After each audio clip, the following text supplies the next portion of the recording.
Hi hello 2-3 ദിവസം ഞാൻ ഭയങ്കര ഡൗൺ ആയിരുന്നു. കാരണം എന്താണെന്ന് ചോദിച്ചാൽ അത് എനിക്ക് തന്നെ അറിയില്ല. അതുകൊണ്ടാണ് ഞാൻ വീഡിയോസും കാര്യമെല്ലാം ഇടാത്തത്. 2-3 പേര് എന്നോട് ചോദിച്ചിട്ടുണ്ടായിരുന്നു വീഡിയോയും വ്ളോഗൊന്നും കാണാത്തതുകൊണ്ട്. ഇതൊക്കെ തന്നെ ആയിരുന്നു എൻ്റെ കാരണം. പ്രത്യേകിച്ച് വലിയ കാരണമൊന്നുമില്ല.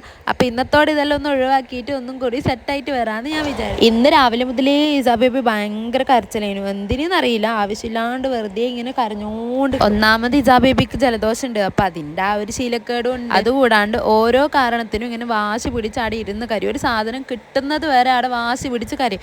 ആ സമയത്ത് ഞാൻ മൈൻഡ് ചെയ്യാറില്ല കേട്ടോ. കാരണം എന്ന് വെച്ചാൽ അവരങ്ങനെ കരയുന്ന സമയത്ത് നമ്മളത് ചെയ്ത് കൊടുക്കുമ്പോൾ അവർ പിന്നെയും അവരത് ചെയ്തുകൊണ്ടേയിരിക്കും. മീൻസ് ആ സാധനം കിട്ടുന്നത് വരെ അവരിങ്ങനെ കരഞ്ഞുകൊണ്ടേയിരിക്കും. അതുകൊണ്ടാണ് കേട്ടോ ഞാനത് മൈൻഡ് ചെയ്യാറ്. അതിനുശേഷം ചേച്ചി വന്നു കേട്ടോ. ചേച്ചി വന്നിട്ട് പിന്നെ ഇസാ ബേബിനെ കൊണ്ടുപോയി. അതിന് ശേഷമാണ് ഇസാ ബേബി ഒന്ന് നോർമലായത്. അതുവരെ ഇങ്ങനെ കരഞ്ഞുകൊണ്ട് തന്നെയാണ് ഉണ്ടായത്. ഏട്ടനും ഉച്ചക്കത്തെ ഫുഡ് കഴിക്കാൻ വേണ്ടിയിട്ട് വന്നതാണ്. അങ്ങനെ ഏട്ടനും ഫുഡ് കഴിച്ചിട്ട് പോയി. ഇനിയിപ്പോൾ വീട്ടിൽ ആരുമില്ല, ഞാനും വിജിയും 2 പിള്ളേരും മാത്രമേ ഉള്ളൂ കേട്ടോ. അത് കഴിഞ്ഞിട്ട് ഞാൻ ഇസാ ബേബിനെ ഉറക്കിയിട്ടോ. പാവം ആള് നല്ലോണം കരഞ്ഞ് ക്ഷീണിച്ചിട്ടാണ് ഉറങ്ങിപ്പോയത്. ഉച്ചക്ക് ഉറങ്ങിയിട്ടില്ലെങ്കിൽ പിന്നെ സന്ധ്യ ആകുമ്പോൾ ഇവർ ഉറങ്ങിയിട്ട് രാത്രിത്തെ ഭക്ഷണം ഒന്നും കഴിക്കാണ്ടാണ് ഉറങ്ങുക. വിളിച്ചാൽ പോലും എണീക്കില്ല. അതുകൊണ്ടാണ് ഉച്ചക്ക് ഉറക്കുന്നത് നിർബന്ധമാക്കിയത്. എല്ലാവരും ഉറങ്ങിയില്ലേ, അപ്പോൾ പിന്നെ ഞാനും ഉറങ്ങാമെന്ന് വിചാരിച്ച്. അപ്പം ശരി, ഇന്നത്തെ വീഡിയോ എത്രയേ ഉള്ളൂ. ഇനി അടുത്ത വീഡിയോ വരുന്നത് വരെ ബായ്.